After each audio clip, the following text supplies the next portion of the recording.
খালাকাল ইনসানা মিন সালসালিন কাল ফাখার ওয়া খালাকাল জান্না মিন মারিজিম মিন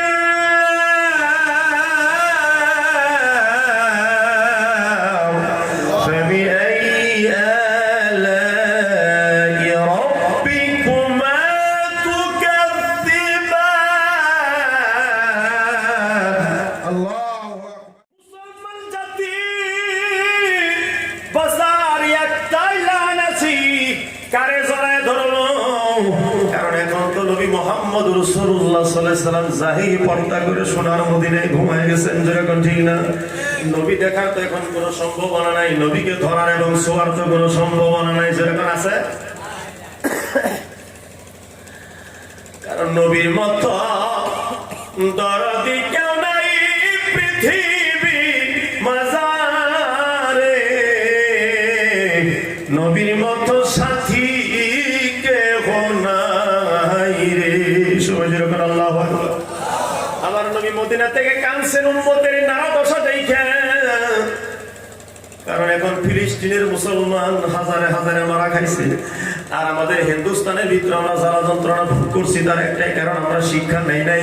আমার দয়াল নবী রাহমাতুল লিল আলামিন বলেন, আমার উম্মত যে কোনো বস্তু তোমরা ধরে রাখার দরকার ছিল সেই সমস্ত বস্তু তোমরা ধরে রাখলা না, যার কারণে তোমরা লাঞ্ছিত বঞ্চিত নিপীড়িত। আর আমি নবী মুহাম্মদ রাসূলুল্লাহ সোনার মদিনা থেকে তোমাদের দুঃখ দেখে সহ্য করতে পারছি না, যেরকম আল্লাহু আকবার। হাদিসের ভিতরে পাওয়া গেছে কোন উম্মতির পায়ের তলায় যদি একটা ছোট কাঁটাও বিঁধে যায়, আর উম্মতে যদি সেই কাঁটার যন্ত্রণা করে উম্মতে করার আগে আমার দয়াল নবীজি মদিনা থেকে উম্মতের দুঃখ বেদনা কোলাইতে না পারিয়া করে উঠে, যেরকম সুবহানাল্লাহ। সে নবী মুহাম্মদ রাসূলুল্লাহর কথা আমাদের মনে করার দরকার আছে না নাই? যেরকম আছে না নাই? আমার দয়াল নবীকে তো এখন আমরা বর্তমান সইতে পারবো না, লাভতে পারবো না, কারণ দয়াল নবীজি দুনিয়া থেকে চিরবিদায় নিয়েছেন, জাহির পর্দা করেছেন। তিনি এখন আমাদের সমাজে জামাতে আসার সম্ভাবনা নাই। আমার দয়াল নবীর জামানা পাইলে, নবীকে ইমাম বানাবার পাইলে আমরা মনের ভিতরে ধন্য হইতাম না নাই? যেরকম হইতাম না নাই? দয়াল নবীজি মসজিদে নববীর মেম্বারে দাঁড়াইয়া যখন মিঠা মিঠা কেরাত পড়তেন, খালাকাল ইনসানা মিন সালসালিন কাল ফাখার ওয়া খালাকাল জান্না মিন মারিজিম মিন নার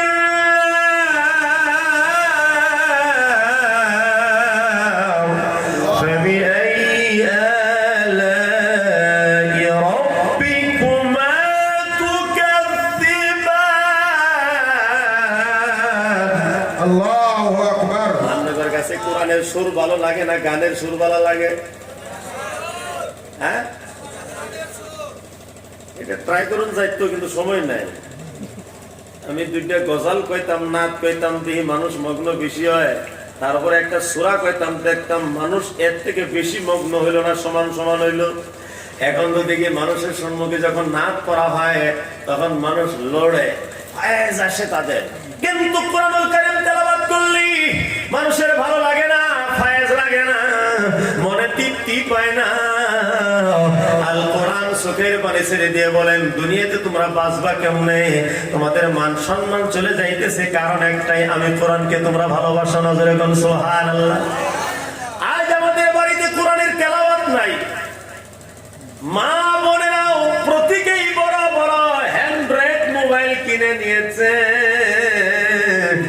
একটু আগে ফিরোজ খান সাহেব বলে গেছেন, বড় বড় মোবাইল না হইলে মা বোনদেরও ভালো লাগে না। যেরকম ঠিক না গো?